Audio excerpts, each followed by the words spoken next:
Democracy, freedom, independence. Those are just three words, but they hold such a significant meaning to us, Filipinos. Well, mainly because many decades back, those were the things that had been deprived from our people and from our country itself, the Philippines, under the hands of the colonizers. And with that, let's go back to the start where the quest for our country's independence had begun. In December 1897, the first phase of the Philippine Revolution ended in a stalemate between the Spaniards and the Filipinos. This led to the creation of the Pact of Biak na Bato in San Miguel, Bulacan between General Fernando Primo de Rivera and General Emilio Aguinaldo. The agreement on part of the Filipinos was Aguinaldo and his fellow revolutionary leaders will be exiled to Hong Kong, while the agreement on part of the Spaniards is they would grant amnesty for Filipinos and pay indemnity for the damages caused. However, this truce did not last since both sides did not comply, with the Filipinos still initiating battles and the Spaniards not paying the indemnity for damages. If it wasn't for the brewing war between Spain and the United States, the failure of the truce would have been much worse for the Filipinos. Even before the Battle of Manila in 1898, Aguinaldo went to Singapore due to issues in Hong Kong and met with Americans, hoping to have an alliance and help the Philippines gain independence from Spain. Aguinaldo went back to Hong Kong to purchase rifles and ammunition from Ronceville Wildman since he had been planning to resume with the second phase of the revolution when he returned to the Philippines. After the Americans won the Battle of Manila Bay, Aguinaldo returned to the Philippines on May 19, 1898 on board the U.S. cruiser Macadadaya. Upon his return, Aguinaldo declared the continuation of revolution against the Spaniards, to which several Filipinos instantly partaken. On May 28, 1898, the Battle of Alapan, which was the first big military victory against the Spaniards after the return of General Emilio Aguinaldo, occurred in Alapan, Imus. After the victory, it is where the newly made Filipino flag was hoisted, then later unfurled by Aguinaldo at the Teatro Caviteño in Cavite Nuevo. On June 12, 1898, a significant event in the history of our country happened after Emilio Aguinaldo declared the independence of the Philippines from Spanish rule in his house in Cavite, Cavite.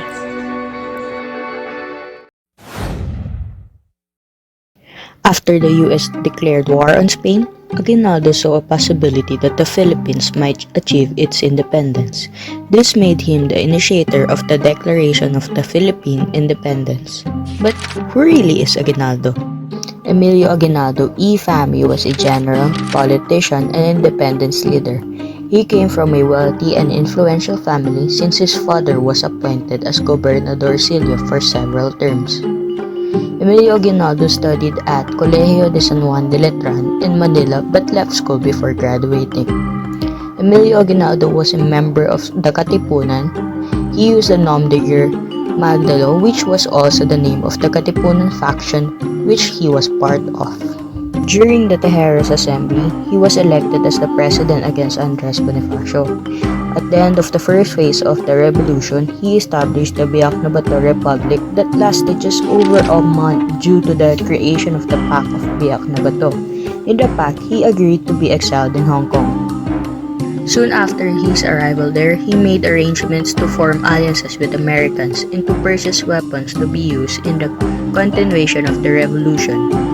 After the Americans won the Battle of Manila Bay in 1898, Aguinaldo returned to the Philippines with their help and announced the resumption of the revolution against Spain. On May 24, 1898, 5 days after his arrival, Aguinaldo issued a proclamation in which he assumed command of all Philippine forces and established a dictatorial government. After winning several victories against Spaniards, Aguinaldo thought that it would be a great move to declare the independence of the Philippines. On June 5, 1898, Aguinaldo issued a decree setting aside June 12 as the day for the proclamation of Philippine independence. On June 10, 1896, General Emilio Aguinaldo issued a one-sentence decree appointing his Auditor General of War, Ambrosio Renzares Bautista, as a special commissioner to write the Act of the Declaration of Independence. Now, who is Ambrosio Renzares Bautista? Ambrosio Renzares Bautista, also known as Don Boshong, was a lawyer and an author. He obtained a degree in law at the University of Santo Tomas. After that, he practiced law in Manila and became known by the mass as the defender of the poor peasant as well as laborers. Bautista is a distant relative of Jose Rizal. One of the organizations he joined was the La Liga Filipina, founded by Rizal. After the dissolution of the said organization, he became a member of Cuerpo Compromisarios and played a role in soliciting funds for the La Solidaridad. When he learned that Aguinaldo had returned to Cavite after being exiled in Hong Kong, Bautista went to Kawit and offered his service to him. He was later on appointed as the political advisor and the Auditor General of War. During his time of service to Aguinaldo, Bautista did not only act as an advisor but also penned some of the most important state documents that shifted the course of Philippine history. Among these documents was the Act of Proclamation of Independence of the Filipino people, which was a 16-page document that contained the aspirations of freedom from Spanish rule, the sacrifices made, and the revolution that resulted from it. The Proclamation of Philippine Independence on June 12, 1898 happened between 4 and 5 in the afternoon at the ancestral house of Aguinaldo in Cavite El Viejo, which is now Kawit, Cavite. The ceremony featured the following. First, the formal unfurling of the Philippine flag that was sewn in Hong Kong by Marcela Agoncillo, Lorenza Agoncillo, and Delfina Herbosa Natividad. Second, the playing of the Marcha Nacional Filipina composed by Julian Felipe. And lastly, the reading of the Acta de la Proclamación de la Independencia del Pueblo Filipino. Into the document, we can see how much it reveals the struggle and quest of Filipinos for independence during the Spanish colonization. First, the document began with stating that the people of this country are already tired of bearing the ominous yoke of Spanish domination.